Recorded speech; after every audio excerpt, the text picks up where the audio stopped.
ఆ పరిశుద్ధత, ఆ యొక్క ఆత్మ సంబంధమైన విలువలు నీలో లేవు.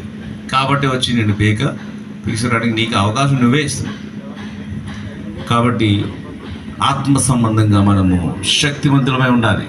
ఆత్మ సంబంధంగా శక్తివంతులమై ఉండాలంటే అనుదినము వాక్యము, ప్రార్థన,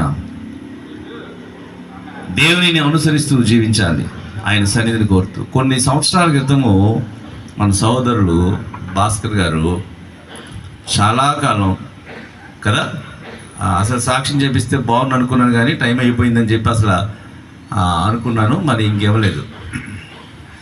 చాలా కాలం సాతానుడు పీడించాడు,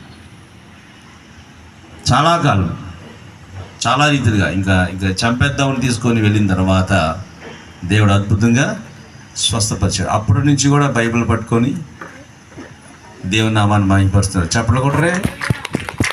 అంతకుముందు అదే గుడి అక్కడ మన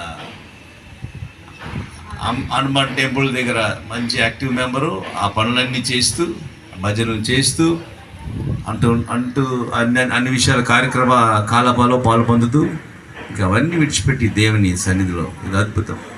యేసుక్రీస్తు ప్రభువారు అద్భుతములు చేయలేడు. కాబట్టి మన గృహాల్లో నుంచి కూడా అద్భుతములు, మన గృహాల్లో అద్భుతములు జరగాలి. అది ఎదుటివారు, పొరుగువారు ఈ అద్భుతాలను మన జీవితాల్లో, కుటుంబాల్లో చూడాలి. మన ఇళ్ళలో ఒకరోజు దేవుడు యేసుక్రీస్తు ప్రభువారు ఒక ఇంట్లో ఉండి బోధిస్తుంటే చాలామంది జన సమూహంలో వచ్చేసారు. అప్పుడు ఒక పక్షవాయువు గలవాడిని తీసుకొని వచ్చారు. ఆ లోపలికి తీసుకొని చాలామంది ఉన్నారని చెప్పి కప్పు విప్పి లోపల దించారు. యేసుక్రీస్తు ప్రభువారు వారి విశ్వాసాన్ని చూసి ఆశ్చర్యపడిపోయాడట. అంటే మన విశ్వాసము ఎలా ఉండాలంటే పాస్టర్ గారిని ఆశ్చర్యపరిచేదిగా కాదు. పాస్టర్ గారికి ఏమీ తెలియదు అని కదా మీరు ఏం చేస్తున్నారో.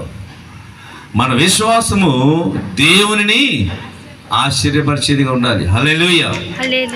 పాస్టర్ గారిని ఈజీగా మోసం చేసి బోల్తా కొట్టేసి నైస్గా మాట్లాడి ఇది ఇలాగా జరిగింది, అది అలా జరిగింది అని చెప్పి. కానీ దేవుని మాత్రం మనం మోసం చేయలేం.